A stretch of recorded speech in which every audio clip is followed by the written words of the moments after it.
कलचुरी और इनके समकालीन राजवंशों द्वारा निर्मित मंदिरों में पाली, जांजगीर, रतनपुर, भोरमदेव, आरंग एवं बारसूर के मंदिर कला और स्थापत्य की दृष्टि से महत्वपूर्ण माने जाते हैं। ये मंदिर मध्यकालीन भारतीय वास्तुकला के श्रेष्ठ उदाहरण हैं। कलचुरी काल के पाश्चात्य यह मंदिर वस्तु में हास्य दिखाई पड़ता है। यह सिर्फ छत्तीसगढ़ की ही नहीं बल्कि 13वीं से 14वीं शताब्दी के पश्चात संपूर्ण उत्तर भारत में कलात्मक मंदिर वस्तु के यही लक्षण देखने को मिलते हैं। फिर भी परवर्ती कलचुरी एवं मराठा काल में मंदिर निर्माण की परंपरा जारी रहती है। इस काल के अनेक मंदिर छत्तीसगढ़ के विभिन्न स्थानों में विद्यमान हैं। मराठा काल में भी इस क्षेत्र में निर्माण कार्य हुए हैं, किंतु औपनिवेशिक मानसिकता से ग्रस्त मराठी स्थापत्य को सुनिश्चित संरक्षण न दे सके।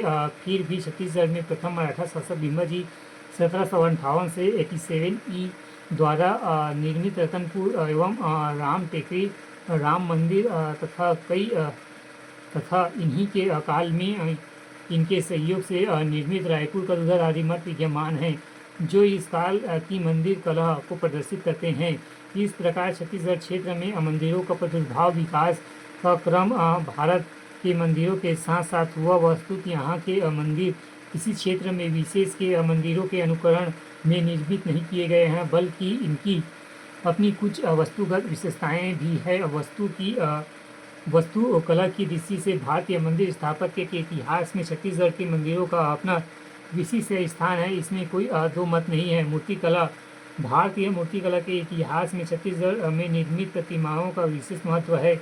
इस क्षेत्र में ईसा पूर्व 2वीं शताब्दी से लेकर 14वीं शताब्दी ईसा तक मूर्तिकला में अनेक उत्कीर्ण उदाहरण प्राप्त हुए हैं। कालक्रम एवं शैली उपवर्गों के आधार पर इन प्रतिमाओं को निम्न श्रेणियों में विभाजित किया जा सकता है। प्रथम वर्ग के अंतर्गत प्रारंभिक मूर्ति शिल्प, द्वितीय ईसा पूर्व से गुप्त वाकाटक काल तक अर्थात 5वीं सदी तक, दूसरा गुप्तेश्वरकालीन शिल्प अर्थात 500 से 800 ईसा तक, तीसरा कलचुरी अर्थात मध्यकालीन शिल्प अर्थात 1000 से 1400 ई तक, चौथा घोड़ाकालीन मूर्ति शिल्प अर्थात 1500 से 1700 ई तक।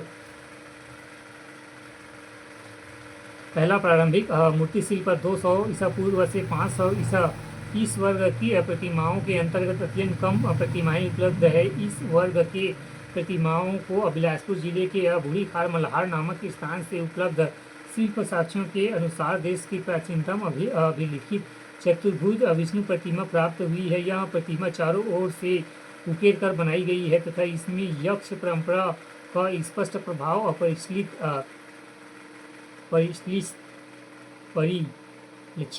होता है। लिपि के आधार पर इसे ईसा पूर्व 2वीं शताब्दी का स्वीकार किया गया है। इसके पश्चात कुछ शताब्दियों तक मूर्ति शिल्प का कोई साक्ष्य उपलब्ध नहीं है। लगभग 3वीं चतुर्थ शताब्दी ईसा पूर्व 2 विशाल काय प्रतिमाएं पुनः मल्हार से प्राप्त हुई है। इनमें से एक प्रतिमा शिव की है जिसमें मांड धड़ प्राप्त हुआ है और कमर के नीचे का हिस्सा खंडित है। दूसरी प्रतिमाओं मुखलिंग के रूप में अर्धनारीश्वर की प्रतीत होती है। इन प्रतिमाओं में भी यक्ष प्रतिमा का प्रभाव दिखाई देता है।